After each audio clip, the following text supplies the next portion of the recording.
Makakasama ng mga bagitong miyembro ng Gilas Pilipinas ang ilan sa mga veterano ng ating pambansang koponan o national team para yan sa FIBA Asia Cup sa Agosto. Pero wala sa pambansang koponan ang naturalized player na si Andre Blatch. Bakit kaya? Maki-time out po muna tayo kay Sports at Chino, Linila.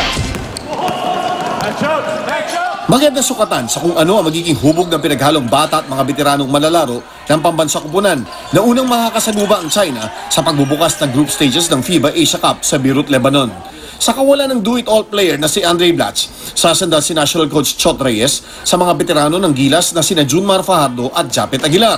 Makakatulong nila ang mga sariwa sa kampanya sa Jones Cup na sina Carl Brian Cruz at ang Filipino-German na si Christian Stan Hardinger. Isa pang utility big man na kasama sa lineup ay si Raymond Almasan.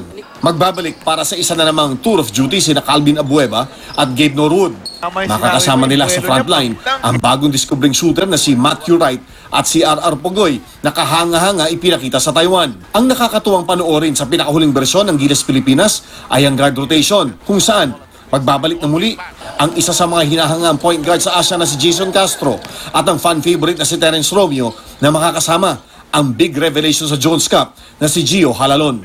Bukod sa China, makakalaban din ang Pilipinas ang Qatar at Iraq sa Group B kung saan ang top 3 teams ay uusad sa second round. Chino Trinidad Nakututok, 24 Oras.